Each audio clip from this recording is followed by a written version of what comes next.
Tardes. Buenas tardes a todos.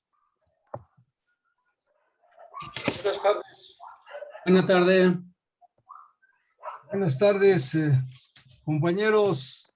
Buenas tardes. Aquí muy contentos para darle la bienvenida a nuestro invitado a esta gran conferencia magistral que nos dará acerca de uno de los temas más delicados del Politécnico y que se refiere a el impacto que pueda tener la nueva Ley General de Educación Superior en la Ley Orgánica del Instituto Politécnico Nacional.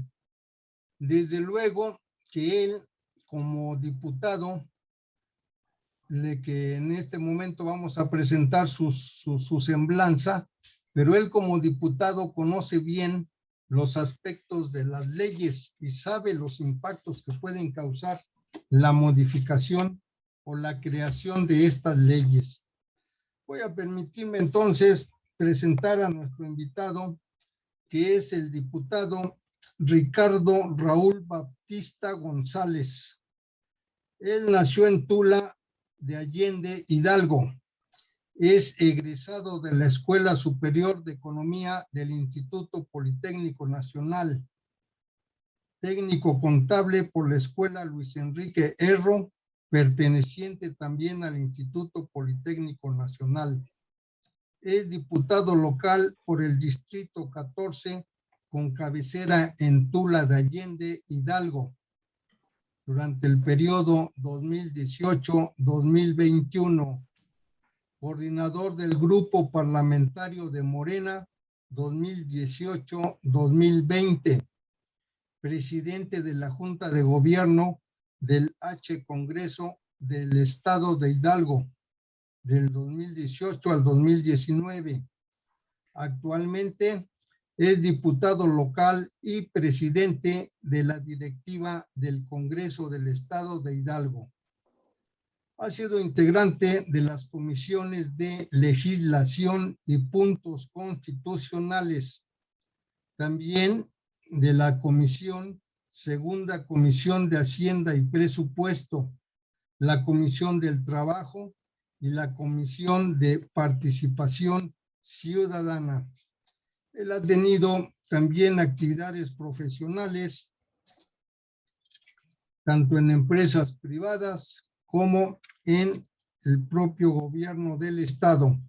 Entre lo más sobresaliente que estamos leyendo en su amplio expediente, ha sido funcionario del Banco Nacional de México, gerente del Banco Obrero, gerente de los equipos de béisbol profesional Bravos y Mits de la Liga Nacional, fundador, gerente y socio del restaurante Sociedad Cooperativa Antigua Fonda Santa Anita. Dentro de las operaciones de esta empresa gastronómica, impulsó la participación en ferias gastronómicas internacionales. Así también ha sido director ejecutivo de la Asociación de Autoridades Locales de México, Asociación Civil, secretario técnico de la Junta de Administración de la Cámara de Diputados Federal, asesor del Grupo Parlamentario del Partido de la Revolución Democrática en el Senado de la República en los años 2013 a 2015. En materia de federalismo. Ha sido secretario técnico de la Mesa 4 de Patrimonio en la Convención Nacional Hacendaria, conferencista en foros y encuentros nacionales, así como en encuentros internacionales, Chile, Nicaragua, Salvador, Argentina, Chihuahua, Bolivia, Brasil, China y Corea, en materia de federalismo, descentralización y desarrollo de gobiernos locales. También ha sido asesor de diversos gobiernos municipales en políticas públicas y capacitación de cuadros de gobierno, entre ellos la administración municipal de Jalapa, Veracruz, entre 2001 y 2004. El municipio de Ecatepec de Morelos, Estado de México, entre 2006 y 2009. De las delegaciones Azcapotzalco, de la hoy Ciudad de México, en el año 2009 al 2012. Y de la entonces delegación Cuauhtémoc, del 2012 al 2015, y de los gobiernos de Tlacotepec, Guerrero y Tlaxcoapan, Hidalgo. Así las cosas, estamos ante un verdadero conocedor de lo que es la situación legal, la situación administrativa, y también vamos a agregar aquí que ha sido presidente municipal constitucional de Tula de Allende, Hidalgo, en el periodo 1997 al 2000. Fundador de la Asociación de Autoridades Locales de México, Asociación Civil para la Organización de la Gestión Municipal de los Gobiernos Locales de Izquierda. Coordinador y secretario técnico de la Mesa 4 de Patrimonio Público durante los trabajos de la Convención Nacional Hacendaria. Participó en la fundación de Ciudades y Gobiernos Locales Unidos, organismo mundial de los gobiernos municipales en París, Francia, en el año 2004. Secretario ejecutivo de la Conferencia Nacional de Municipios de México en el 2010 al 2015 e integrante de la Asociación para la Reforma del Estado. El diputado nos ha compartido que hizo invitación a otros 2 egresados distinguidos del Instituto Politécnico Nacional para que compartan con él la mesa de análisis y propuesta en que estamos entrando en este momento. El compañero César Iglesias Grajales, economista egresado del Instituto Politécnico Nacional, quien cursó estudios de posgrado en Filosofía Política en la Universidad Nacional Autónoma de México. Ha publicado artículos en La Jornada, Revolución 3.0 y en Polemón, entre otras revistas académicas, y es columnista en Tribuna de la Bahía, Tribuna de los Cabos y Tribuna de La Paz. Es el compañero invitado por el diputado a esta reunión. Tenemos otro distinguido egresado, que es el médico Leonardo Ramírez Damián, médico cirujano y partero, egresado del Centro Interdisciplinario de Ciencias de la Salud, Unidad Milpalta. Cursó estudios de posgrado en Ciencias de la Bioética y es diplomado en Criminalística Técnica, diplomado en Tanatología. Participa en proyectos de investigaciones como adjunto. Ha participado como coordinador en brigadas multidisciplinarias e interdisciplinarias en PLANACE, que es el plan que tiene el Politécnico para el servicio social en las zonas ejidales de nuestro país. Pues es presidente en la academia en el área interdisciplinaria de formación básica, delegado también de la CNT-IPN. Bueno, pues así las cosas. Tenemos a 3 personalidades del Instituto Politécnico Nacional que vienen a exponer el tema ya mencionado, y le vamos a dejar la palabra al señor diputado para que inicie la conferencia y en su momento él mismo diga en qué momento entren sus compañeros invitados. Adelante, diputado, por favor. Gracias, estimado maestro Valfre, y a todo el equipo de México Educativo, politécnicos que estoy teniendo el gusto de poder hablar con ustedes y de integrarme a trabajos que ustedes vienen realizando de mucho tiempo. Así que estoy agradecido de esta invitación, porque, bueno, primero, orgullosamente politécnico. Segundo, los territorios en donde estamos hoy, los congresos locales, pues poca oportunidad tenemos de conocer y de expresar los cambios que hoy se están dando en el país. Y lo digo porque formo parte de la oportunidad y privilegio de ser diputados diferentes al partido que siempre ha gobernado el país.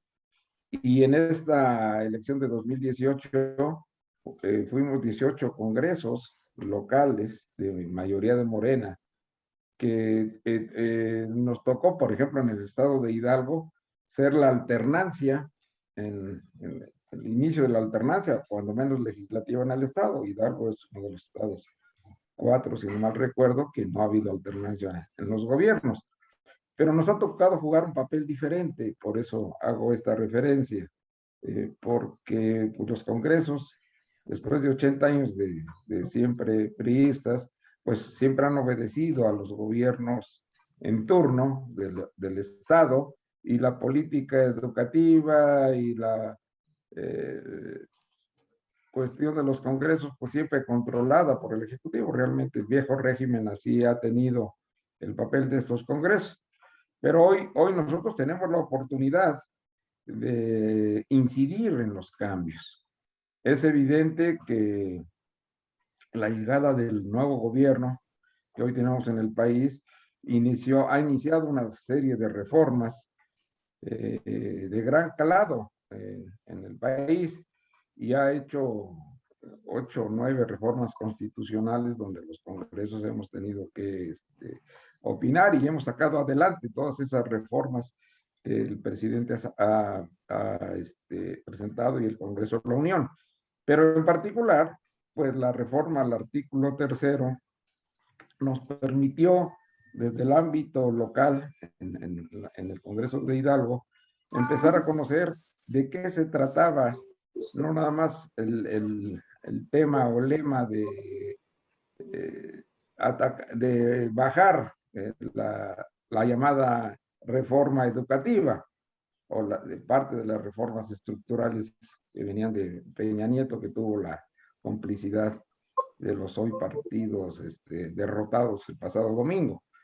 Y nos dio la oportunidad porque todas estas reformas empezaron a llegar a los congresos locales, y tuvimos esta oportunidad una de las primeras pues fue la reforma al artículo 3º, y tuvimos la oportunidad de conocer de fondo y ser escuchados también, y aprobar esta reforma en el ámbito de los congresos locales para validar cualquier reforma constitucional, como fue la reforma al artículo 3º, del cual pues obviamente se desprendieron otras leyes que también han sido fundamentales para consolidar, insisto, en el ámbito de la reforma al 3º constitucional, para cimentar una nueva visión de la educación en México.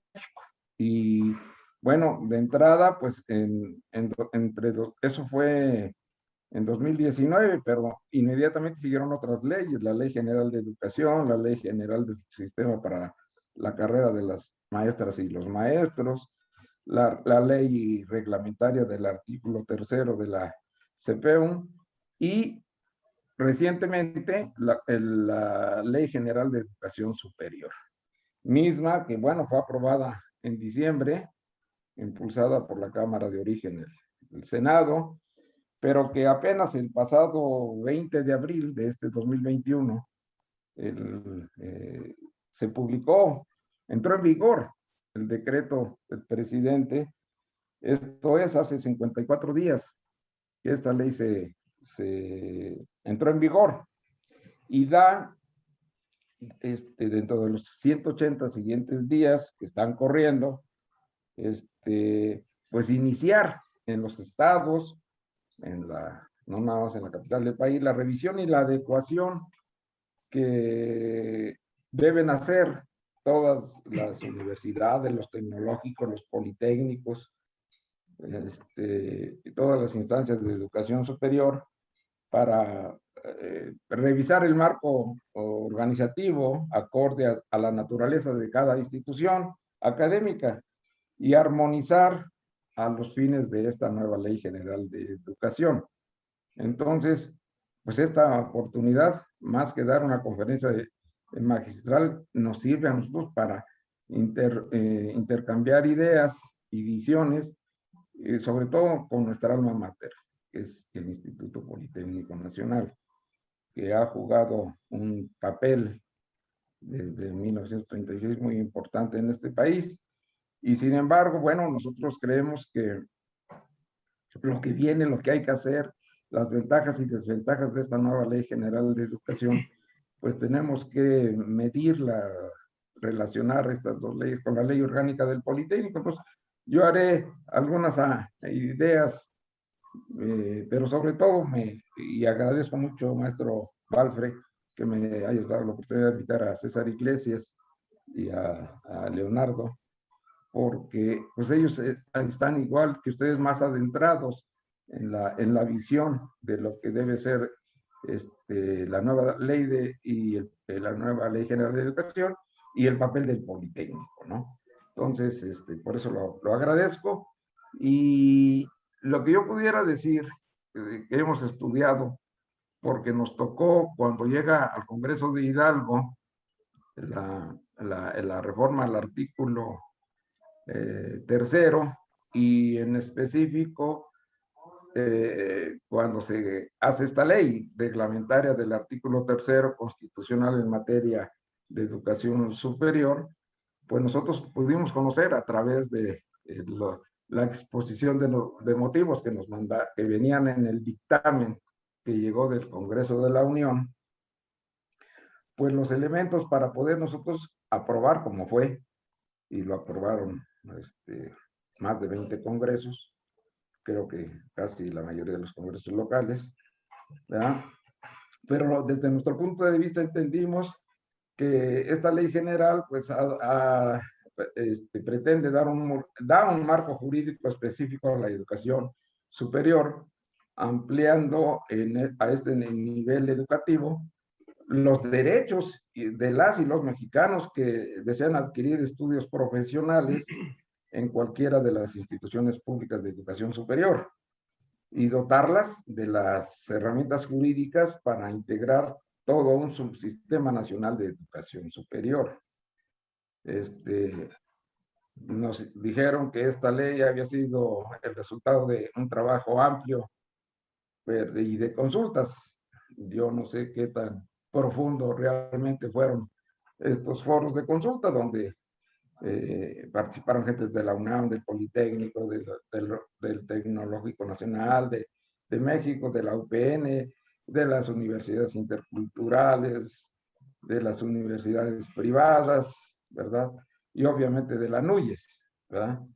Ese esfuerzo, haya sido como haya sido, pues rindió sus frutos con la ley reglamentaria del artículo tercero constitucional, y esta ley tiene su razón de ser solo si es comprendida en la serie de reformas en materia educativa aprobadas en lo que va de esta legislatura, de las leyes que ya mencioné.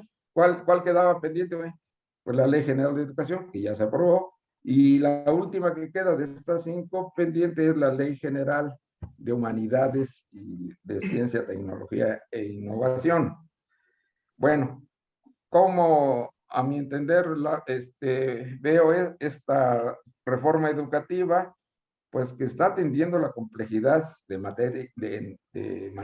materia concurrente, respetando la soberanía de las entidades federativas respetando los derechos de los estudiantes de los distintos subsistemas, los derechos de los trabajadores de la educación y dando cumplimiento al mandato constitucional que hace el Estado Nacional como al sujeto obligado a garantizar el derecho a la educación desde el nivel inicial hasta la educación superior.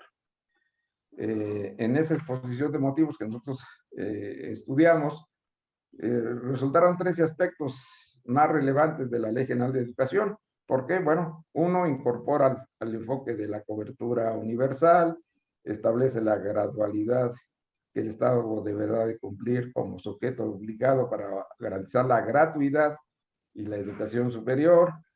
También armoniza y fortalece los criterios, fines y políticas de la educación superior, de acuerdo al nuevo artículo constitucional. Vincula la educación superior con las realidades y las necesidades de los sectores social, productivo y económico para desarrollar el país. Establece también el Sistema Nacional de Educación Superior, vinculado al Sistema Educativo Nacional, interrelacionando con la comunidad educativa. También en un marco de respeto, la ley reconoce el papel de las entidades federativas, que esto es muy importante, como autoridad en la materia a través de la creación de los sistemas locales de educación superior o las comisiones estatales para la planeación superior. También la Ley General de Educación crea el Consejo Nacional para la Coordinación de la Educación Superior, que impulsará el desarrollo de la educación superior en el país. La ley crea un sistema de distribución de competencias exclusivas y concurrentes entre la Federación y las entidades federativas. Establece medidas para asegurar la cobertura de la educación superior, como el Registro Nacional de Opciones de Educación Superior, o la promoción sobre el uso de las tecnologías de la información, la comunicación, el conocimiento y el aprendizaje digital. También delinea un esquema de evaluación y acreditación de la educación superior, así como el sistema de información en la materia. Establece también los esquemas de vinculación, consulta y participación social para hacer más eficientes los procesos de opinión en el diseño y seguimiento de las acciones en educación, y fortalece la institucionalidad y los ámbitos de competencia. También otro aspecto relevante es que diseña esquemas de financiamiento de la educación superior, donde se establece un anexo específico dentro del proyecto y decretos de presupuesto, de egresos para las erogaciones de la propia educación superior, y un fondo especial de obligatoriedad y gratuidad. Precisa la fiscalización también de rendición de cuentas y transparencia en el ejercicio del gasto, conforme a la legislación respectiva, y finalmente establece acciones para el fomento de la ciencia y la tecnología y la innovación en las instituciones de educación superior. Pues bueno, eso es lo que para nosotros fueron aspectos relevantes por lo que en el Congreso de Hidalgo aprobamos la reforma al artículo 3º constitucional, y consideramos que hay un avance en esta ley que puede tener pues muchas visiones y muchas críticas, pero sí, por lo menos creemos que rompe con la visión neoliberal que se tenía desde antes de las reformas de Peña Nieto sobre la educación, y sobre todo cuando se da esa reforma estructural regresiva, pues es obviamente que no estaba atendiendo los intereses del país y que estaba obedeciendo a otros intereses que privilegia la mercantilización de la educación, ¿no? Entonces, nosotros creemos que esta ley, pues es una oportunidad, para revisar, por ejemplo, en el Politécnico, pues el papel histórico que le toca a nuestra institución. Y el motivo de la plática, de esta reflexión que nos han hecho el favor de invitar a la conferencia, pues tiene cómo verla desde la ley orgánica del Instituto Politécnico, ¿no? Entonces, pues yo opino que pues es una oportunidad Primero porque no lesiona la ley orgánica del Politécnico.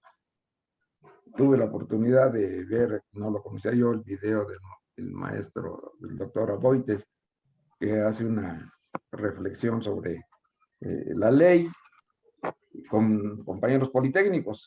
Y bueno, ahí se analizaron situaciones de los porqués, para qué es, y hay de las muchas reflexiones que hace es que, bueno, es una ley que no tiene una dedicatoria a una sola institución de educación superior y no le quita el papel que ha jugado el Politécnico en la investigación, en todos los trabajos de la educación técnica del país. Entonces, veo un nuevo marco de oportunidad, ¿verdad?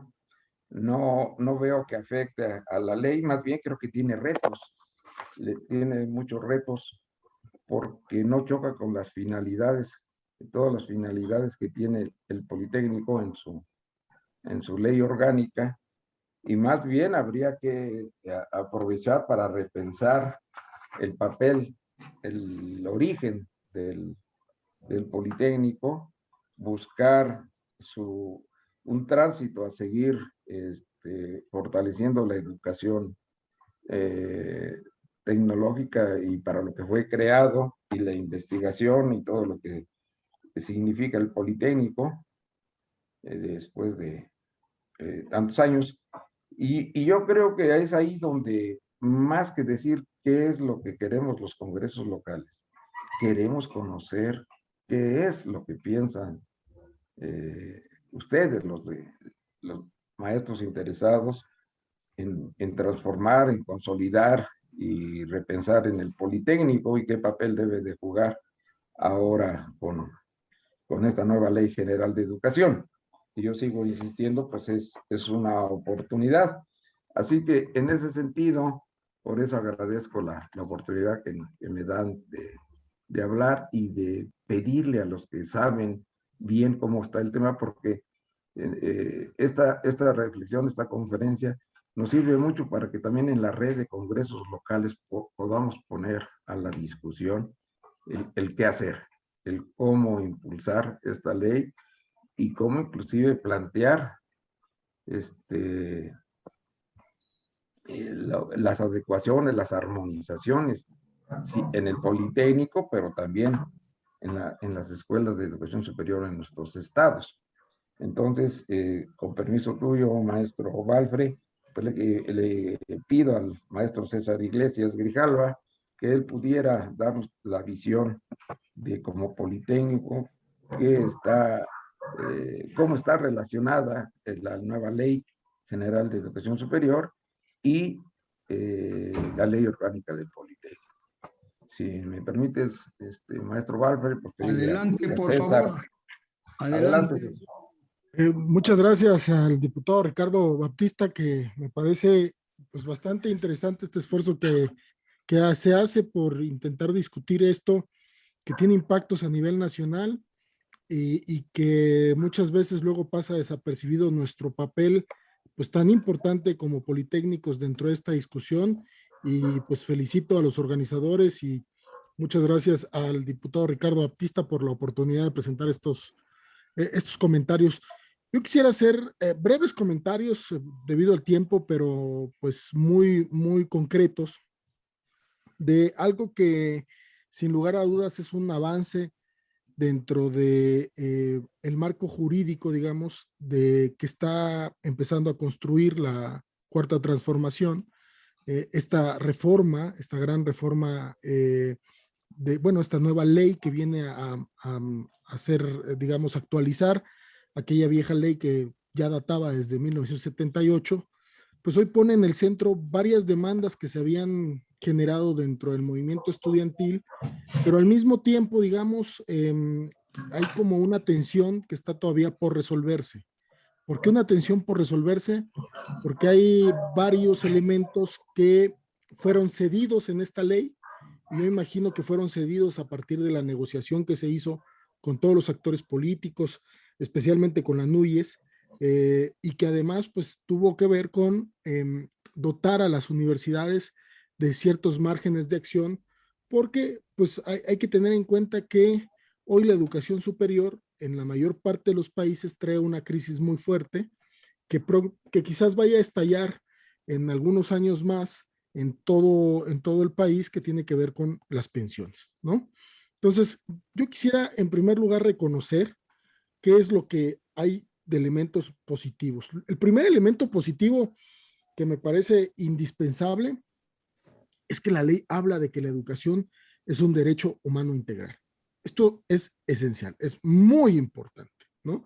El que la educación se vuelva un derecho humano, pues ya nos lleva a la idea de que pues podemos empezar a exigir nuestros propios derechos, ¿no? Regularmente, pues por ejemplo, tenemos muchos problemas para ir reconociendo nuestros propios derechos como seres humanos.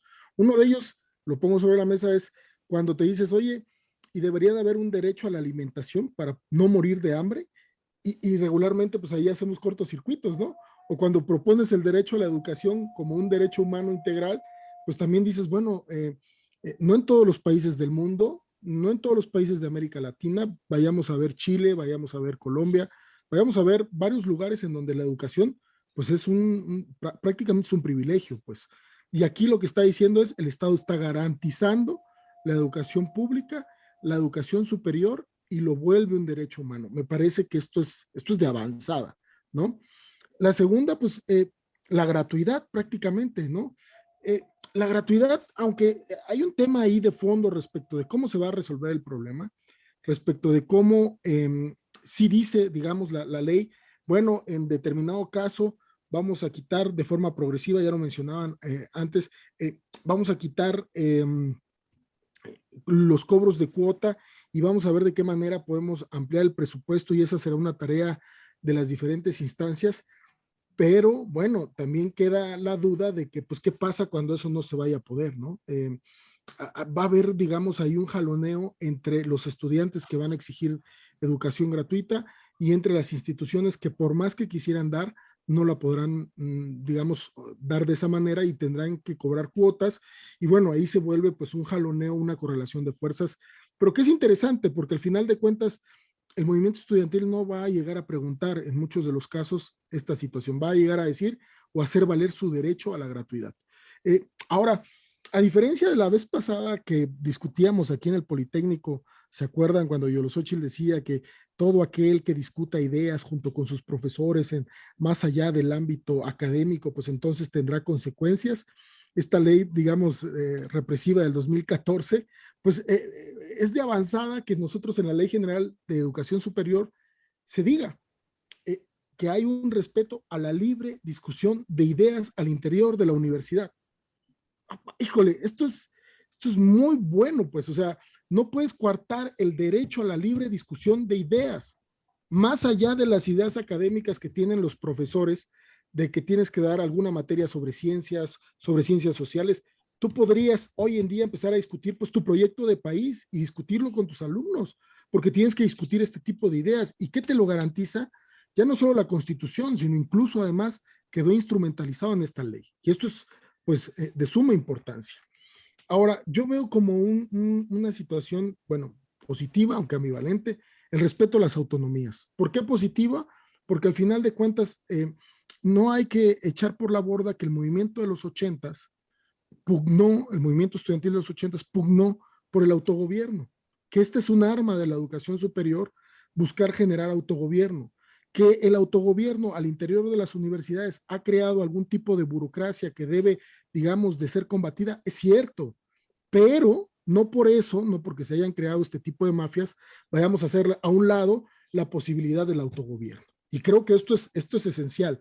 Incluso en una institución como el Politécnico, que no es autónoma, el simple hecho de agarrar y decir, deberíamos de empezar a repensar cómo nuestra institución debe de ser atravesada por un proceso de democratización, es una cosa que pues ya la propia ley digamos, te está llevando ese impulso, pues aquellos que quisieran instrumentalizarla autoridades que tuvieran la capacidad estratégica para llevarlo a cabo, pues podrían hacerlo, y aquí tienen pues el marco de acción, y eso es muy importante.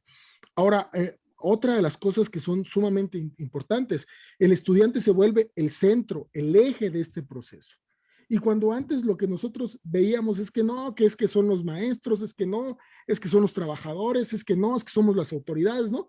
Todo el mundo se peleaba, y no sé, ustedes se acordarán cuando la COSNP, bueno, todo el mundo decía, no, es que debemos de tener nosotros más peso que los estudiantes, ¿no? Y dice la Ley General Superior, no, el centro de la discusión en las universidades son los estudiantes, y por lo tanto así debe de ser su propia representatividad. Y esto es un paso gigante, es un paso muy, muy importante. 6. Fíjense, a diferencia de la propuesta inicial de hace una década, porque esta discusión empezó hace una década con Peña Nieto, al inicio de Peña Nieto, la NUYES iba a apoderar junto con las universidades privadas de los órganos colegiados. Y hoy los órganos colegiados que se crean con esta nueva ley debilitan profundamente el papel de las universidades privadas en las discusiones globales sobre los planes y programas de estudio, sobre las certificaciones, sobre las validaciones, y además les impone la situación de que debe ser una institución pública quien debe de validar estos elementos, ¿no? Bueno, en esto digamos que hay una situación positiva, ¿no? Pero bueno, hay claroscuros, ¿no? Hay situaciones que creo que tendrán que reformarse pronto, que creo que se tendrán que discutir ampliamente, y una de ellas es que se introduce de manera muy negativa el concepto excelencia educativa. Excelencia educativa que significa calidad superior, es decir, se introduce la misma contrarreforma que llevó al proceso de estallidos de la CENTE, del CENTE, respecto de la reforma educativa de Peña Nieto. La excelencia educativa no queda pues discutida como concepto dentro de la propia reforma, y queda una interpretación. Y entonces pones un texto como decir, la excelencia educativa será una situación que vaya a determinar, ¿no?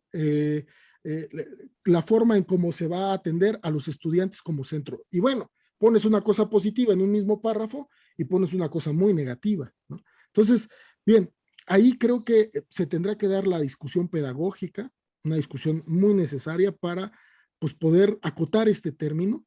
Y bueno, de las cosas que se me hacen, pues bueno, negativas, digamos, hay que decirlo así de esta manera, profundamente negativas dentro de la reforma, es que si ustedes recordarán, en 2006, el movimiento politécnico, el movimiento politécnico que le estalla a Villa en la cara fue para poder ir en contra de esta cuestión de disminuir, ¿no?, las ingenierías, disminuir las licenciaturas y colocar una figura que se llama profesional asociado. Y el profesional asociado no tiene nada que ver con el desarrollo industrial, sino tiene que ver con las necesidades del mercado de la maquila. Los profesionales asociados pues, son la degradación técnica de las ingenierías, un proyecto sumamente regresivo. El movimiento logró detener esto y expulsar ese proyecto del Politécnico, pero solo en el Politécnico. Tenemos ejemplos, por ejemplo, en la UAP, en donde esto se impuso y está caminando. Y el grave problema es que la Ley General de Educación Superior lo recupera y lo coloca como centro, desplazando el concepto esencial de desarrollo nacional por las necesidades del mercado laboral. Digamos, esto ya es una situación en donde creo que aquí es donde en la mesa de negociación, me imagino, se cedió con las universidades privadas o se cedió con algunos proyectos de universidad pública que tenían contactos con los empresarios y que necesitaban este tipo de educación. De igual forma, la educación dual, ¿no? Una educación que nos pretenden hacer ver como nueva, cuando no tiene nada de nueva. Cuando en el Politécnico se habla de la educación 4.0, se está hablando de la educación dual. Y la educación dual en Alemania inició a finales del siglo XIX. Se consolidó para la guerra, para la Primera Guerra Mundial, y en la Segunda Guerra Mundial ya estaba de lleno. Es decir, estos proyectos que nos venden como algo nuevo, de donde voy a trabajar a la fábrica, era porque no había la suficiente mano de obra, la fuerza de trabajo calificada para introducirlos a proyectos como la guerra. Entonces, ojo, ahí creo que es de las cosas que hay que seguir discutiendo. Cosas que hay que, digamos, empezar además no solo a discutir, sino a que nuestro propio proyecto crítico puede generar una situación bastante positiva. Para recibir una beca dentro de los estudiantes, que además me parece muy positivo que ya se reconozca que debe de haber becas, se creó una cosa que se llama el Comité de Equidad y Corresponsabilidad Social Educativa. Pero bajo la lógica, fíjense, bajo la lógica de el Coneval, o sea, del organismo que mide la pobreza. ¿Por qué? Porque lo que está diciendo es que en vez de avanzar en generar becas universales, que ese debería ser nuestro proyecto, debe de haber becas focalizadas para buscar la equidad. En el 2016, en el Politécnico, se pudo avanzar en la creación de una beca universal y cuando llegó Mario Rodríguez Casas la tumbó. La beca universal empezaba en primer semestre, pero debería de cubrir a todos. En un momento como el que atravesamos actualmente respecto a la pandemia del COVID, una beca universal politécnica es una necesidad urgente. Y no solo una necesidad urgente del Politécnico, sino es una necesidad urgente del país. Y entonces, cuando el movimiento estudiantil acepta que no todos deben de tener una beca, pues al final de cuentas también los estamos educando para que los programas sociales no sean universales, para que los programas de pensiones no sean universales. Y esto pues vaya, no podemos generar una base social que a la postre vamos a tener que pelear con ellos para que estos derechos constitucionales ahora se sigan manteniendo. Ahora, bueno, una de las cosas que forman parte esencial de nuestra vida interna como universitarios, cuando se crea el Consejo Nacional para la Coordinación de la Educación Superior, ¿cuántos estudiantes hay dentro de este consejo? 3. Y todos los demás son autoridades. Al mismo tiempo que se debilitaron a las universidades privadas, se debilitaron a los estudiantes. Es decir, en vez de que estemos pensando en consejos paritarios, en vez de que estemos pensando en democratizar nuestras universidades, volvemos a la misma fórmula o a la vieja fórmula de la burocratización. Y bueno, hay un sentido, también tampoco que Morena haya dicho, o el gobierno federal haya dicho, láncese así, sino que están tratando de decir, bueno, aquí se va a decidir la política pública nacional y aquí vamos a definir cuál es el sentido crítico. Es correcto, está bien, pero si eso al final logra generar un proceso de burocracia, no va a poder impactar allá abajo. O sea, qué mejor que puedas tener una democratización de ese órgano con más estudiantes, con más perspectiva para ver qué es lo que está sucediendo abajo, para poder llevar a cabo tus tareas. A veces se le tiene miedo a la democracia y me parece que es un gran error. Y 5, fíjense que esto yo creo que también fue una situación pues, de ceder, que esto creo que también es de lo más delicado que hay que discutir, es que se vuelve otra vez a aceptar la intromisión de órganos ajenos certificadores. ¿Qué quiere decir esto? En primer lugar, que se vuelve a aceptar que el Fondo Monetario Internacional puede intervenir, o la OCDE puede intervenir en la política educativa pública, diciéndonos con cartas de intención a partir de préstamos, como lo hicieron en la década de los 90, para poder disminuir o incluso para poder privatizar la UNAM, como lo intentaron, ¿no? Esto es un error, seguirles abriendo la puerta es un error. Pero bueno, habría que combatirlos y creo que hay elementos también. Pero se mantiene otra cosa muy delicada, que cuando nosotros hablamos de que mi carrera está certificada o no en el Poli, ¿quién certifica a los certificadores? Es decir, estas empresas que la vieja burocracia de las escuelas hicieron, son negocios muy, muy lucrativos, de mucho dinero. Pero ¿quién se queda con estos negocios? O sea, ¿a poco el Politécnico no debería estar planteándose hoy en día certificar a todas las carreras de ingeniería del país? Y a partir de ahí recursos para el Politécnico para destinarlo a la investigación científica y tecnológica. Pero no, es que está el CASECA, está el CASEI, están estos pequeños organismos chicos en donde se quedan toda la lana. Y este es el gran problema. Entonces, fíjense, por eso digo, la Ley General de Superior no hay que, yo sigo insistiendo en todos los compañeros, todos los foros que puedo discutirlo, no hay que tirar al niño con el agua sucia. hay una situación bastante positiva, se avanzó como nunca antes, se tuvo un acuerdo y lo que hay que construir es condiciones como estos foros, como la perspectiva que está mencionando el diputado Ricardo Batista, para que sean los congresos locales que puedan entender cuáles son las particularidades de las regiones, para que se pueda impulsar desde los congresos locales este proyecto nacional, porque de otra forma, si lo nacional queda como muy centralizado, pues no vamos a tener mayor impacto. Tenemos que ir a las comunidades y saber qué es lo que necesitan, cómo se está desarrollando, qué ciencia se necesita, qué técnica se necesita ahí, y ahí es donde debemos de intervenir, y el marco de acción que nos lo da es justamente esta ley. Entonces no hay que nada más decir que pues, estamos en contra de ella. Y bueno, pues hasta aquí dejamos los pequeños comentarios para que podamos dar paso al siguiente compañero. Adelante, compañero diputado, tú tienes la palabra para que siga el siguiente invitado. Es un honor, maestro Valverde, gracias. No, pues pedirle al compañero médico Leonardo que ahora intervenga él, por favor, con su visión, si es tan amable. Buenas tardes, compañeros. Lo he dicho de algunas formas. Yo soy médico, no soy todo lo que en capacidad tendrían ustedes o tienen ustedes. Sin embargo, déjenme desarrollar mis puntos de vista agradeciendo a Ricardo Baptista y al ingeniero Valfe Nava, así como también al compañero que me antecedió y a todos los presentes que están en la audiencia. Miren, compañeros, a lo mejor en lo general, esta ley está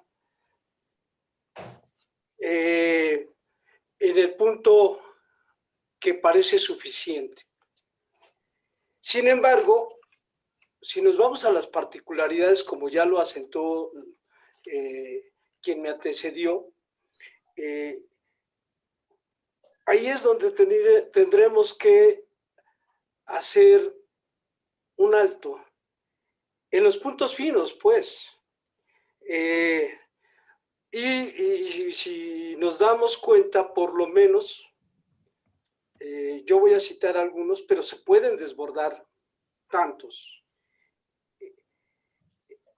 Tantos en el sentido de que pudieran ser más dudas o preguntas a esta ley general de educación superior. ¿Qué pasa con esas preguntas almacenadas que no se han contestado o no las hemos ejercido más bien? En el caso del Instituto Politécnico Nacional, si en realidad esta ley general de educación superior nos da la gratuidad, entonces tendríamos que preguntar qué pasa con la aportación que se pide para ingresar al Instituto Politécnico Nacional. O sea, dicen que es una aportación, pero el que no pudiera hacerlo, pagar el derecho a su examen para ingresar, bueno, si es una ley y así lo mandata que es gratuito, la ley, la educación superior, entonces no deberían ya de cobrar.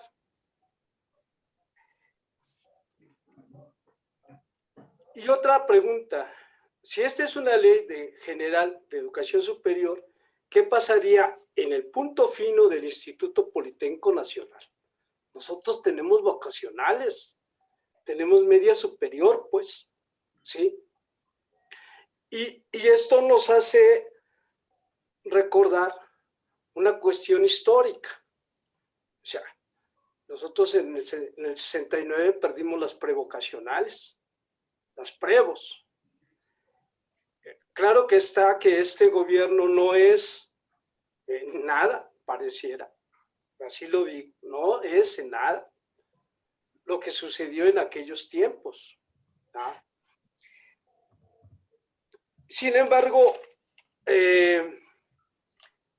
esto que dice la Ley General de Educación Superior habla de democracia, de equidad, donde las universidades, en este caso las instituciones educativas superiores, las universidades, tanto la UNAM como la Metropolitana, la Panamericana, el Tecnológico de Monterrey, el IPN, pues, nos vemos en esta equidad, nos vemos de manera democrática, de acuerdo a esta ley, todos somos iguales. Todos vamos a tener un aporte de presupuesto porque vamos a dar gratuidad a la educación. Entonces, pareciera que con esto borramos ese punto fino de decir, ese clasismo, de decir, ya no hay universidades patito, porque ya todas somos iguales, de acuerdo a esta ley. ¿Sí? Pero también nosotros sabemos que los rankings, o sea, la institución mejor, como dice el compañero César, certificada, pues tiene más renombre, vamos a llamarle. En el ranking está en posición muy alta. Y así pudiéramos estar comentando en este punto fino de esta ley general. Y ya también tocaron esta otra parte que se llama las necesidades urgentes, como lo que estamos padeciendo, o ya parece ser que vamos de salida. Y déjenme decirlo, yo soy médico y lo veo porque estoy en el fin de semana, sábado y domingo, yo tengo una jornada acumulada en una institución de salud donde se ve que pareciera sí cede esta pandemia, pero vamos a ponerla ahí en la necesidad urgente. Y en la cuestión educativa es la educación a distancia. La Ley General de Educación Superior, no sé, habríamos que indagar en ese punto fino, trata este tema de una necesidad urgente como la que estamos padeciendo. Y entonces, esto me hace recordar a lo que un servidor tiene, igual yo no soy, pudiera haber dicho, no, pues soy cardiólogo, ¿no? Soy internista. Tengo una maestría en bioética y la bioética es una disciplina a partir de 1970, nueva, sí, donde parece que ha trastocado a otras disciplinas. Bio es vida, ética es el hacer de la parte individual. Y luego entonces tenemos comités, como también ya se habló de un comité o de los comités. Tenemos un comité donde se discuten dilemas. Y yo quisiera pensar, y desearía que así fuera, ¿qué es lo que vamos a investigar en las instituciones de educación superior? Pues no solamente la formación de pregrado, sino también de posgrado. Y es ahí donde también se involucra esas cuestiones de qué se va a hacer en el punto fino cuando tengamos una cuestión de urgencia. Porque yo escuché muchas opiniones, ¿no? No tenemos, no podemos intubar, o porque no podemos dar oxígeno, se necesita X o Y material. Y luego hasta se habló, se me hace que van a dejar morir a los más viejitos, van a escoger a quién sí, a quién no, y vuelvo a repetir, esta ley de educación superior habla en ese ámbito, es un punto fino, vaya pues.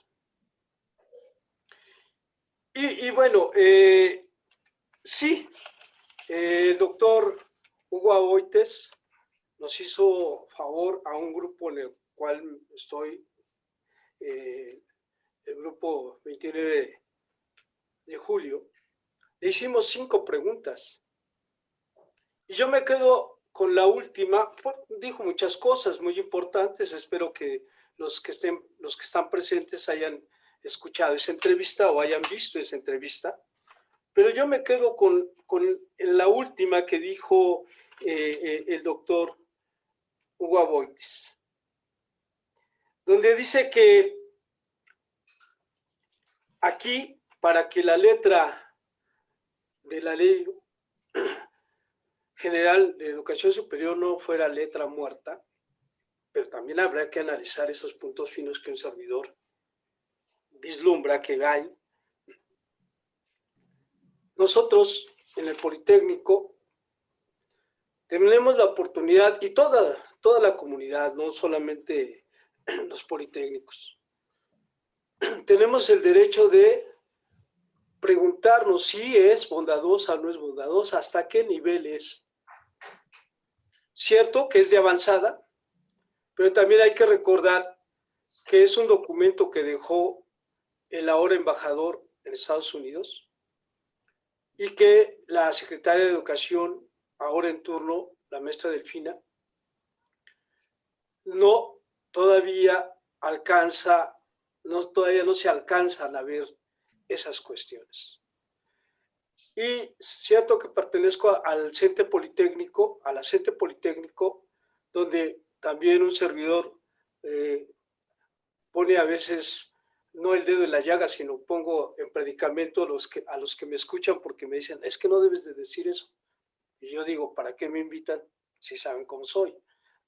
La situación es que nosotros en el Politécnico somos 17,000 profesores, más o menos, pero contando los profesores de media superior.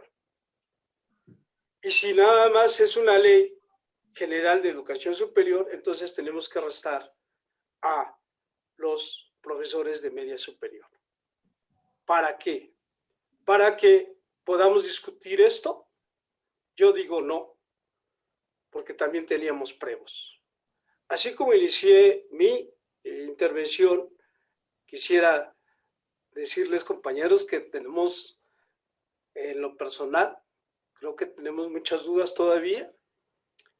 Pudiéramos ejercer la cuestión de la pregunta y no seguir almacenándolas porque acrecentaría nuestras dudas. Les agradezco, compañeros, la atención y le agradezco al diputado Ricardo Baptista que me haya dado la oportunidad de compartir el audio, y al compañero César y al ingeniero Valfred Nava, que lo tengo en gran estima, sin decir a los presentes que no pudieran tener en mí a una persona que está a la orden. Es cuanto. Gracias, mi estimado médico Leonardo Ramírez Damián. Te agradezco y el agradecido soy yo con ustedes. Y bueno, pues de acuerdo al formato que nos indicaron previamente, pues se abriría y pongo ya regreso al maestro Valfred la conducción para si hay algunas preguntas o algunas reflexiones, pues en la medida que lo podamos responder, pues a la orden también.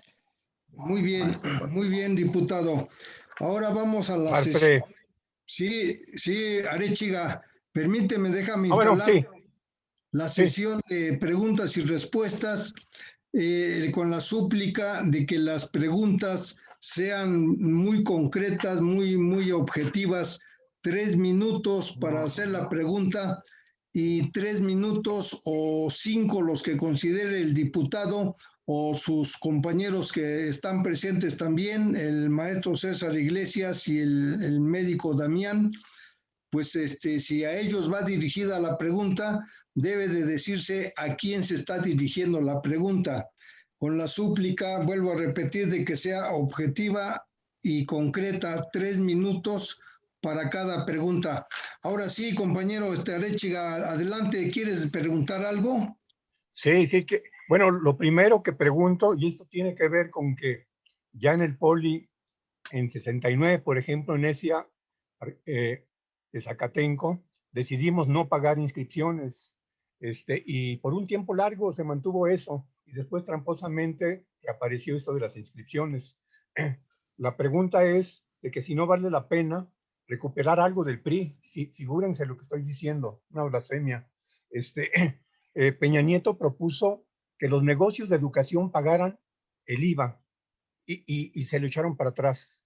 Y nos parece que más que universidades son negocios de educación y entonces, bueno, ellos tendrán que favorecer esto de el derecho a la educación pública. Ese impuesto podría ser canalizado en esa perspectiva. La idea sería entonces impulsar tanto en las instituciones como en la federación el impulso de inmediatamente acabar con eso de las inscripciones, porque bueno, recordemos el movimiento de la UNAM, que duró un ratito, el del CEU, pues tenía que ver con eso, ¿no? Y lo lograron, entonces no creo que sea imposible. Pero luego quiero subrayar dos que tres cosas que me parecen fundamentales. A propósito del 10 de junio, una de las banderas era democratizar la enseñanza. ¿Qué significaba eso? Impulsar el autogobierno, donde profesores y estudiantes organizáramos e impulsáramos la evaluación precisamente de la educación sin que fueran agentes externos, que por cierto cobran bastante caro, ¿no? Esto que se planteó el 10 de junio, tenemos oportunidad de recuperarlo y sin duda el autogobierno tiene que ver con una máxima del Politécnico, lo de la técnica al servicio de la patria. La patria no son los menos, deben ser los más. Luego entonces, me parece que ahora es fundamental esto. Por último, quiero comentar y subrayar un hecho histórico del tamaño del mundo. Beto, por ahí hay un compañero que participó en el movimiento 2014, en discusiones que tuvimos durante la huelga 2014 con él, resulta que descubrió que en todos los países del mundo hay un proyecto nacional de educación pública, donde incluso en ese proyecto se incluye la educación privada, pero ellos tienen la obligación de que los planes de estudio sean iguales a los de la educación pública. Esto no es una cosa menor, esta iniciativa que se aprobó, porque por primera vez en este país hay un intento de educación pública que tenga que ver con la educación superior. ¿Y saben por qué no había habido antes un proyecto nacional de educación superior? Por las mentadas autonomías. La autonomía del 29 en este país fue conservadora y todas las de posteriores igual.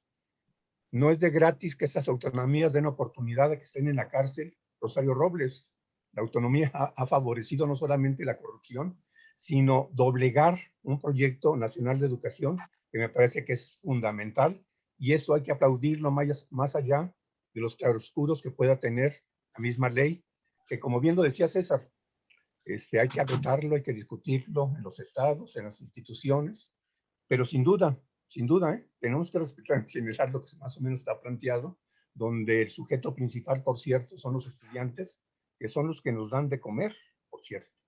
Nada más, gracias, Valfrid. Bueno, si alguno de los ponentes quiere contestar, o los tres, o los dos, o uno nada más. El compañero Arechiga habló algo sobre un impuesto a la educación. En lo general, como estamos en educación superior, deduzco que es un impuesto a la educación superior. Quisiera que me corrigiera el compañero Arechiga antes de que los ponentes contesten. ¿A qué educación te refieres y si es crear un impuesto o cuál sería la pregunta?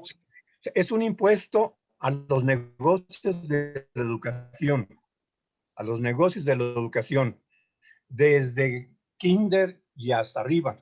Y el impuesto que corresponde a cada nivel sería canalizado a cada nivel de la educación pública. Ok. A ver, Ok, entonces... Rubén, quiero hacer una pregunta. Mire, de hecho, la propuesta que hace Rubén... Compañeros, por favor, primero la respuesta a lo que preguntó Arechiga y ahorita sigue entonces en el orden. Nomás quiero, a ver. Nomás quiero complementar la pregunta que hizo Rubén. Creo que va ligada, por eso me atrevo a interrumpir. Adelante. Gracias. Mire, de hecho, lo que se plantea ahorita de poner un impuesto a las instituciones de educación privada, pues sería más fácil de abrogar esta ley que exenta de impuestos a la educación privada, precisamente. O sea, si alguien quiere inscribir a sus hijos a una escuela privada, pues es exento de impuestos, que es una forma de estar subsidiando la educación privada, precisamente. Ahora, ese es a nivel de las legislaturas, de echar para atrás esa ley. Y por otro lado, también, ¿qué condiciones desde el punto de vista económico hay para lograr esta etapa de la beca universal a todos los estudiantes? Ya hay becas hasta nivel bachillerato universales, pero para cubrir no tengo las cifras actuales, pero para cubrir a todos los estudiantes de nivel superior, desde el punto de vista del presupuesto, ¿qué condiciones habría? Gracias. Adelante los ponentes que quieran contestar. Entonces, el diputado Ricardo Baptista. Adelante, diputado. Gracias. Bueno, tanto lo que dice el maestro Arechiga como la precisión de Rolando, la verdad que son muy interesantes.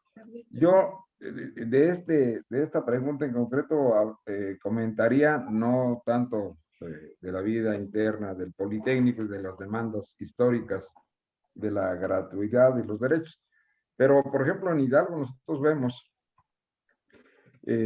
cómo la Universidad Autónoma del Estado de Hidalgo, a pesar de estar en un estado donde tenemos todavía más de 53% de pobreza y de una gran desigualdad y un desarrollo en nuestra Huasteca, en nuestras sierras, pues muy diferente al de la capital y el centro. El estudiar es una complejidad. Tenemos una universidad, no es echar porras, pero tenemos una universidad que tiene éxitos en muchas cosas en un estado sin desarrollo, sin alternancia, pero han encontrado fórmulas que a lo mejor parecen muy neoliberales. Primero, para dar acceso a tantos estudiantes. Acaba de pasar, pongo el ejemplo de la convocatoria a ingresar al nuevo ciclo escolar, y pongo el ejemplo que tiene la Autónoma de Hidalgo demanda para estudiar medicina, por ejemplo, donde se inscriben 5,000 o 4,000 o 3,000 en sus 4 campos, en Pachuca, Tula, Topa, Tepeji y Huejutla, y resulta que nada más hay 300 lugares. Es una complejidad, ¿no? Y no hay exactamente gratuidad. Estudiar en una autónoma como la de Hidalgo se paga sí una cuota anual, pero que no es pagar el semestre o la carrera. Si no mal recuerdo, se pagan 1,500 pesos al semestre en la autónoma del estado. Pero es el único modo de sobrevivir. Y no lo justifico, pero lo entiendo. ¿Por qué? Porque el ejemplo de un nuevo impuesto, yo no recuerdo las razones por las que no pasó esa propuesta de Peña Nieto, pero el espíritu del actual gobierno no es crear nuevos impuestos. ¿No? La verdad es que la clave sí está en los presupuestos como el del estado de Hidalgo, que no son menores, aunque cualquier presupuesto no alcance, pues la verdad siguen siendo más presupuestos que manejan el viejo régimen, donde los recursos se gastan en cosas que no tienen que ver con la inversión o con la educación. Pongo el ejemplo, el estado de Hidalgo tiene este año más de 50,000 millones de pesos de presupuesto, y todo se va en gasto corriente. Y, por ejemplo, en la obra pública le dedican a obras faraónicas en Pachuca, en la capital, y sin embargo hay muchas carencias de obras y servicios públicos en las comunidades, pero en la educación le regatean los recursos que ya están conveniados, tanto federales como locales, y además han intentado, si alguien se acuerda, hace poquito tiempo, pues la ley Fayad, una ley que impulsó el gobernador actual para intentar debilitar la autonomía de la universidad. Y finalmente, qué bueno que no lo logró, pero se desquitan con el presupuesto, les regatean los presupuestos. Entonces, yo creo que la clave, más que un nuevo impuesto, sí se puede redireccionar el PEF a nivel nacional, a nivel federal, aún con las cargas que ya tiene, y los presupuestos estatales. Yo creo que no hay la necesidad de un impuesto, no creo que se dé en este gobierno, de impuestos especiales para ello, pero yo sí creo que redireccionando presupuestos se puede disminuir, sobre todo a los estudiantes que no tienen la capacidad económica para pagar una inscripción. Y yo creo que esa es mi opinión, que se pueden redireccionar, porque los congresos locales siguen estando al servicio de los gobernadores y los gobernadores pues siguen queriendo controlar la educación en los estados o poner los rectores. Ok, diputado. Tenemos otros participantes que quieren preguntar, pero antes quiero concretar, ¿hay alguna otra opinión de los invitados que trajiste a la reunión? ¿Quieren opinar sobre lo del impuesto o nos pasamos a la siguiente pregunta? Yo creo que otra pregunta más y ahí englobamos en las respuestas. Ok, entonces pasamos a darle la palabra al licenciado Leoncio Martínez, que está pidiendo también participar en la reunión. Adelante, licenciado Leoncio Martínez. Muchas gracias, maestro Walfred.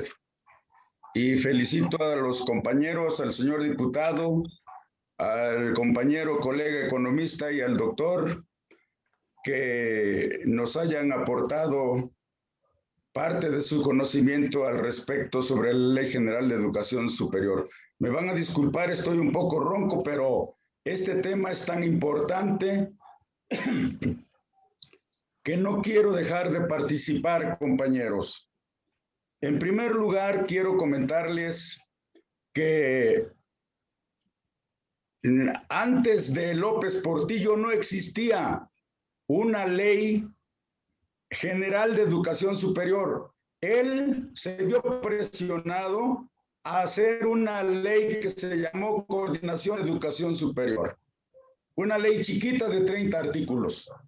Esta ley, he tenido la fortuna y el cuidado de leerla.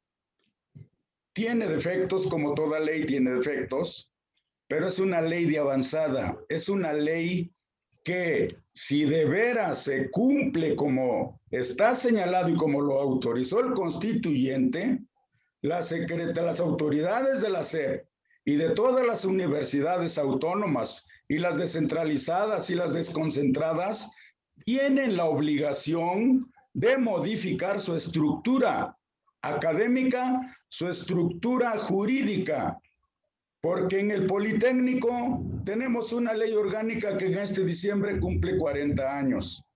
Ya está desfasada. Cuando se hizo la ley orgánica no había secretarías en el Politécnico, eran direcciones. En esta ley de educación superior habla de aspectos generales al principio, después se mete con particularidades a partir del artículo 35-40. Debo decirles que la ley orgánica del Politécnico y de las universidades autónomas, respetando la autonomía, están obligadas, de acuerdo a lo que dice esta ley, a modificar y actualizar sus leyes orgánicas.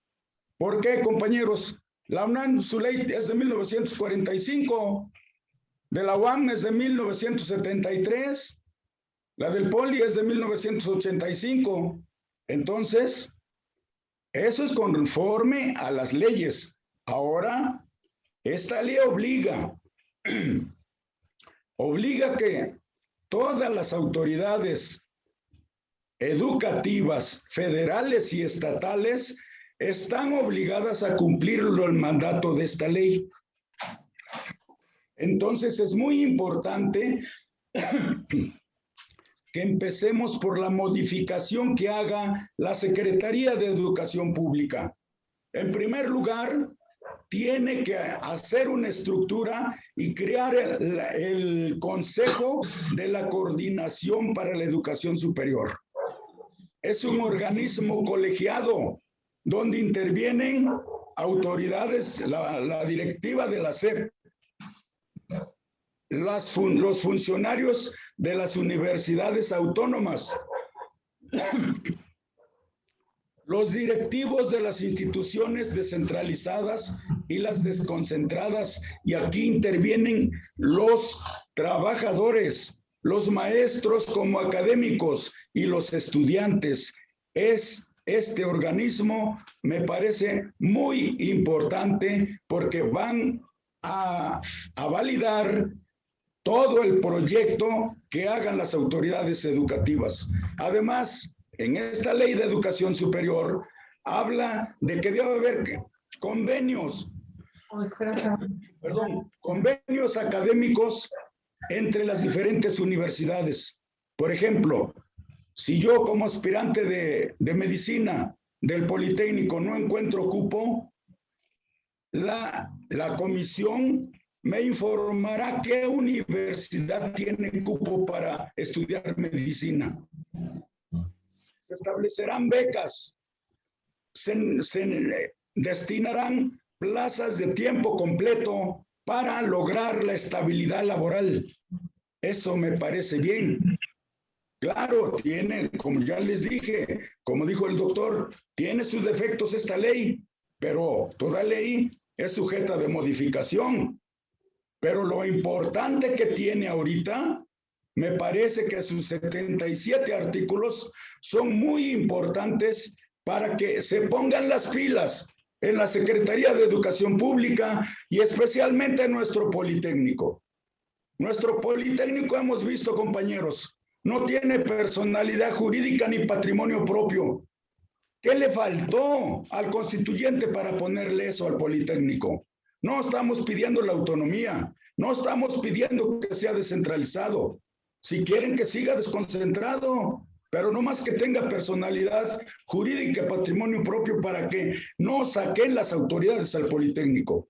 Y los funcionarios que lleguen al Politécnico tienen que ser egresados del mismo Politécnico. Porque ya vimos, como dijo un compañero en la mañana, hay funcionarios en el Politécnico que no son egresados del Politécnico. Tenemos el del Canal 11, por ejemplo. No es Politécnico. Entonces, yo quisiera preguntarle al director general del Poli si siquiera le tomaron en cuenta su parecer para que nombraran a ese muchacho como director del Canal 11. Se lo impusieron y eso no lo debemos permitir ya en el Politécnico. Por eso tenemos una ley orgánica. ¿Se va a respetar o no se va a respetar? Ese es mi comentario que quiero hacerles, compañeros, porque es un tema muy importante. Así como tiene el Estado, de acuerdo a la Constitución, la Rectoría de la Economía, también tiene la responsabilidad de vigilar la educación en todos sus grados en la República Mexicana. Y nos faltó algo, le faltó al constituyente, la seguridad pública que es un mal nacional, eso no lo tocan, hay que tocarlo en la Secretaría de Educación Pública o las universidades. Eso es todo lo que quiero comentar, maestro Walfred. Gracias, compañero Leoncio. Es un comentario bien amplio, bien interesante. Yo quisiera saber entonces si el compañero diputado y los compañeros que lo acompañan tienen algún comentario que hacer respecto a lo que mencionó el licenciado Leoncio Martínez. He de aclarar que el licenciado Leoncio Martínez es egresado es abogado egresado de la Universidad Nacional Autónoma de México, pero también es egresado de la Escuela Superior de Economía del Instituto Politécnico Nacional y desde luego conocedor amplio, en este caso, del tema que estamos tratando. Adelante con los compañeros, diputado, ¿algún comentario? Adelante. Adelante, adelante. Maestro César o Leonardo, por favor. Denme oportunidad. Es Perfecto, ahí, maestro. gracias, compañero César. Es ahí donde volvemos o un servidor vuelve a mencionar esos puntos finos. O sea, sí es cierto entonces ahora que hay que renovar las leyes orgánicas de cada institución de educación superior. Llámese universidad, llámese tecnológico, llámese politécnico, llámese como se llame, pues. Porque si esta ley ya mandata, luego entonces tenemos que entrar en ello, ¿sí? Y bueno, es un menudo trabajo para cada institución. La flexibilidad que mencionaba, como el ejemplo, o sea, la flexibilidad de terminar o seguir mi carrera de médico, porque bueno, yo soy de la Ciudad de México o soy de Sinaloa, Topolobampo, donde tengo mis raíces, y bueno, yo en este momento tengo la necesidad de irme a mi población de origen. Entonces, esa flexibilidad que en el Politécnico también existe ahora, existe, ¿sí? El intercambio. Yo he tenido alumnos de Colombia. Y ahí es donde son esos puntos finos. ¿Cómo lo vamos a hacer? ¿O cómo se va a hacer? ¿Sí? Y ya por último, estas cuestiones, posiblemente la ley orgánica del IPN, como dice el licenciado Lionzo, que también ya tuve oportunidad de estar presente en algunas de sus intervenciones. El Politécnico, compañeros, en la cuestión postrevolucionaria era para obreros y campesinos, hijos de obreros y campesinos. Para ese tejido que fue alterado con la revolución tuviera cabida. Pero en este momento, si ustedes me dicen ya no hay campesinos, o más bien ya no hay hijos de campesinos y de obreros, ahí hay que ponerlo en el paréntesis. Pero lo que sí hay, compañeros, son 52 o 54% de pobres en México. Y entonces esta posmodernidad nos lleva a que en la pobreza, el que quiera estudiar educación superior, si no tiene economía, es ahí que esta ley dice gratuidad a nivel superior. Sin embargo, también por ahí hay un recoveco en la ley donde dice, y las instituciones dirán cómo, si es que le dan entrada a los que quieran estudiar ahí. Ese es un punto fino, compañeros. Ahí lo dejo. Yo quisiera, contestando las preguntas, a ver, creo que no debemos de perder el foco respecto de por qué se hizo esta ley. Se hizo esta ley por los estudiantes, recordemos eso, por los estudiantes. Y tenemos un problema bien serio, que nuestro boom poblacional está en declive, es decir, que todo lo que debimos de haber aprovechado para educar a nuestra juventud, estamos en la salida, en la cola de ese boom poblacional. ¿Y qué quiero decir con esto? Que en 10 años o 15 años vamos a tener una sociedad en donde los números no mienten. 1.8 jóvenes pudieron entrar a estudiar en la educación pública, 1.2 a la privada. Eso quiere decir que 7 jóvenes se quedaron sin estudios. De ese tamaño es la crisis. Y ahora, ¿quiénes egresaron? De cada 3 solo pudo egresar 1. O sea, en el futuro de México significará que no tendremos fuerza de trabajo altamente calificada. Que necesitamos a las instituciones públicas, las requerimos. Que necesitamos a las instituciones privadas también. Ahora, ¿de dónde sale el presupuesto?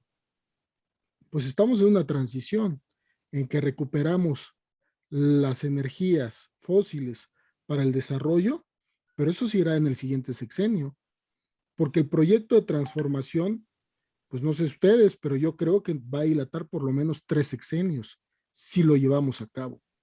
Entonces, esta ley está intentando mediar entre lo que se necesita y lo que se tiene, entre lo que quisiéramos y lo que podemos.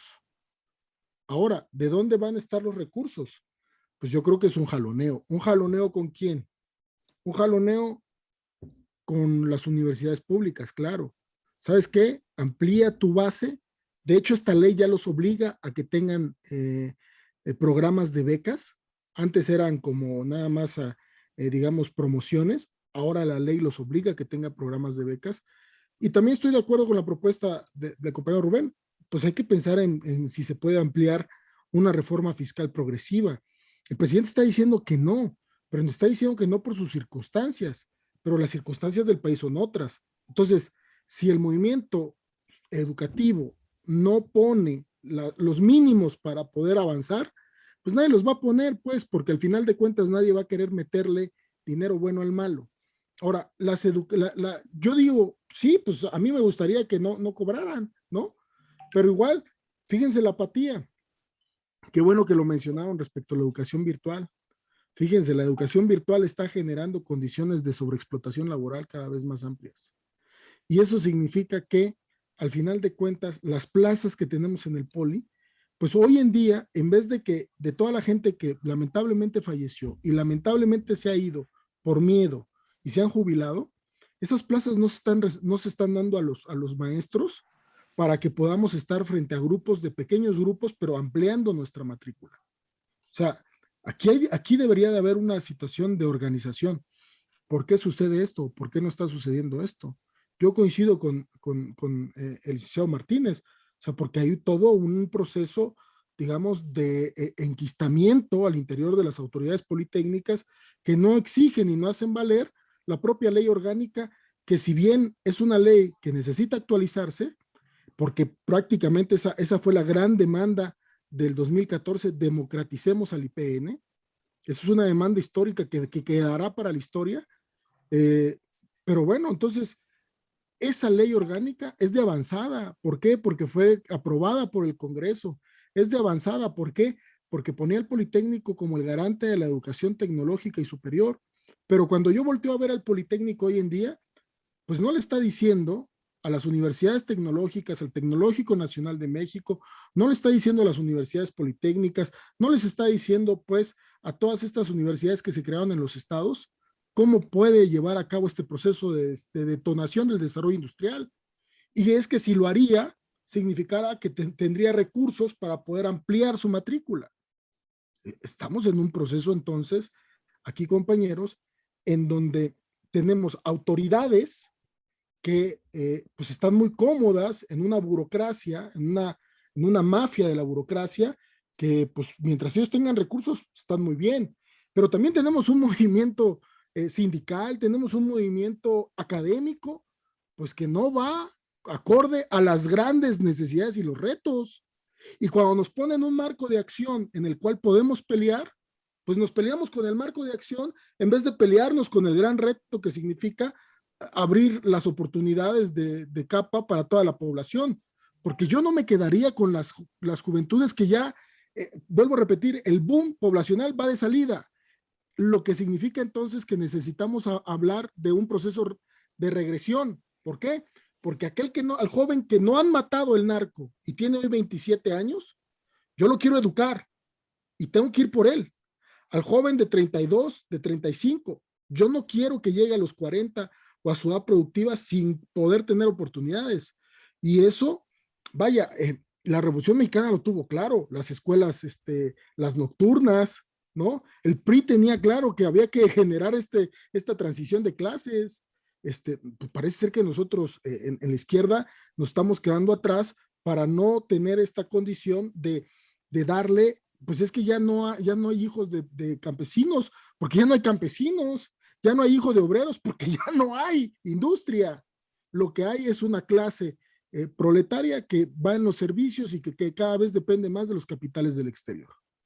Entonces, ojo, tenemos que reconstruir nuestra industria, pero también tenemos que intentar avanzar con estas condiciones. No agarrar y pensar que esto se va a resolver sin contradicción. Al contrario, la contradicción nos da la oportunidad de generar propuestas.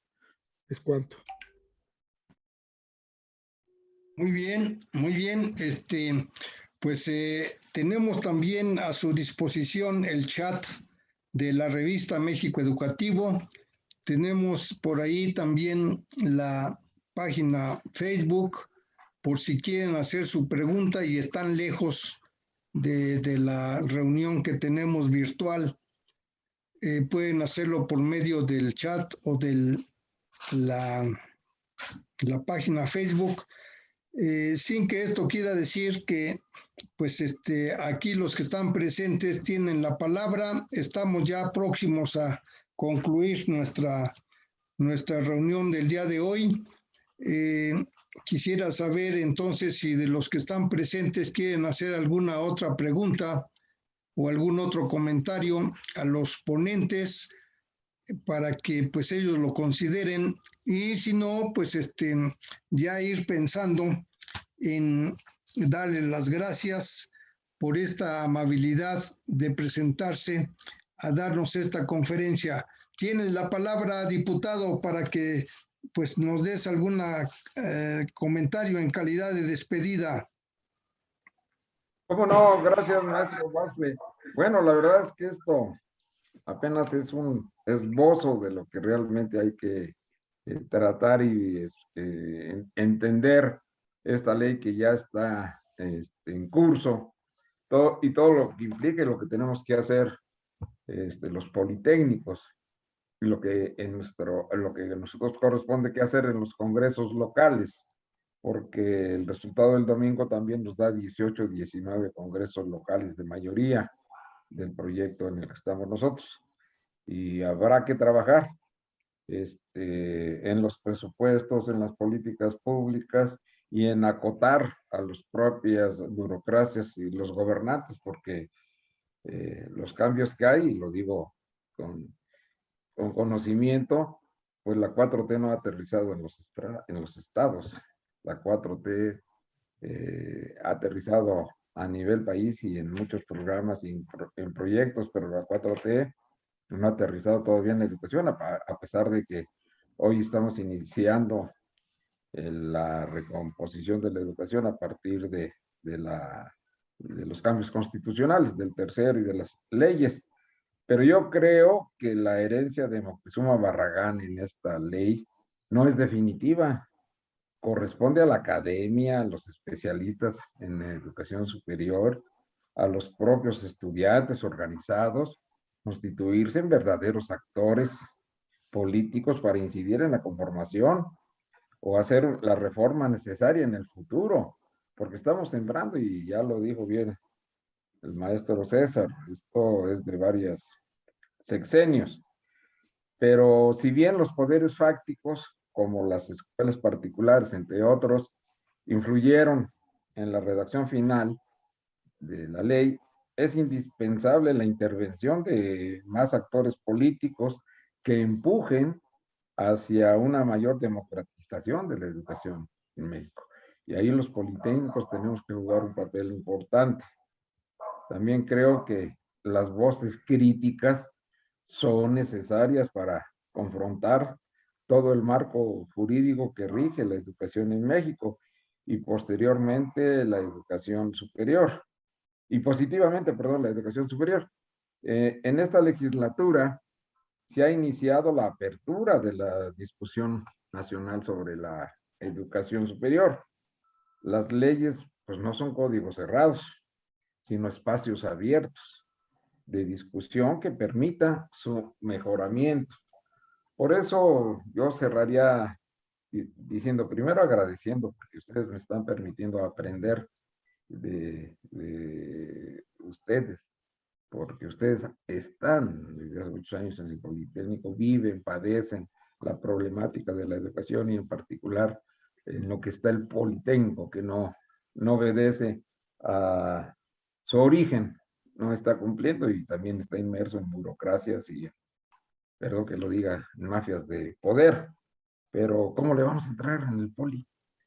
¿No? A estos desafíos. Entonces yo creo que sí tiene que ver con democratizar el Politécnico, pero sí tenemos que avanzar. Entonces, pues este espacio que me están permitiendo hoy participar lo agradezco y ojalá todo este impulso y discusión, análisis que ustedes traen pueda brincar a otros espacios y abrirlo más a todos los actores politécnicos, porque creo que el Poli está llamado a poder hacer de esta ley, con todas sus limitaciones, con todas las desventajas, puede jugar el Politécnico un papel muy importante en las condiciones en que está esta ley y lo que hay que modificar de las leyes orgánicas y sobre todo, pues transformar la educación desde el Politécnico.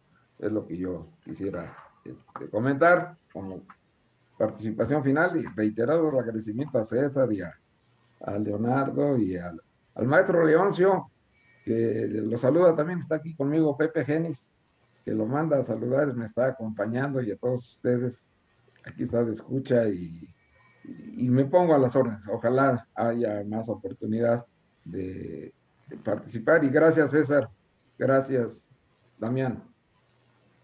Bien, muchas gracias entonces, señor diputado, y pues esperamos que no sea la última ocasión que nos hagas esta visita a esta revista México Educativo, que entre sus objetivos está impulsar este tipo de foros para ir adquiriendo conciencia más allá de la que tienen muchos de ustedes, pero hay que unirla en un solo frente, no andar dispersos.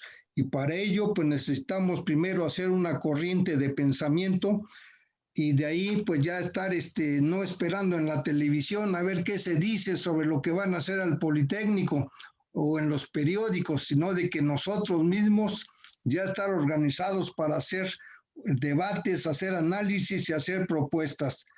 Por lo pronto, también quiero aprovechar para anunciarles que el próximo sábado el compañero licenciado Leoncio Martínez nos va a ofrecer una conferencia al respecto también de la nueva Ley General de Educación Superior y la Ley Orgánica del Politécnico. Así es de que están cordialmente invitados para que estén presentes. Ya el lunes o martes haremos llegar el link y la publicidad de esta conferencia, pero pues qué bueno que nos estamos reencontrando poco a poco para poder llegar a ser un gran frente que podamos dar propuestas, ya no esperar lo que diga la burocracia, ¿verdad? Sino de que nosotros hacer propuestas a lo que está pasando. Los compañeros, entonces, Leoncio, así nos vemos, y los compañeros César Iglesias y Leonardo Damián, quieren dar una despedida. Está abierta la tribuna de educación técnica. Nada más levantó la mano Damián. Sí, a mí sí me gustaría poner un cuestionamiento todavía. ¿Es en realidad que esta ley general de educación superior es de avanzada? Sí, pero la pregunta es, ¿pero todavía tiene tintes neoliberales? O sea, claro. Entonces, si es ahí, pues creo que es el deber de esta cuestión democrática, de esta 4T, abonar a que eso no tenga ese más de matiz que ya nos proporcionaron algunos gobiernos.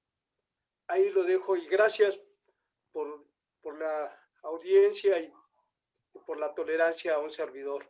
Gracias, ingeniero Valfre. Gracias, Ricardo. Ok, tenemos dos chats, quiere que los leamos antes, compañero César Iglesias, antes de su despedida, leer los dos chats para que le decir a Control. Control tiene por ahí los dos chats que estoy viendo aquí.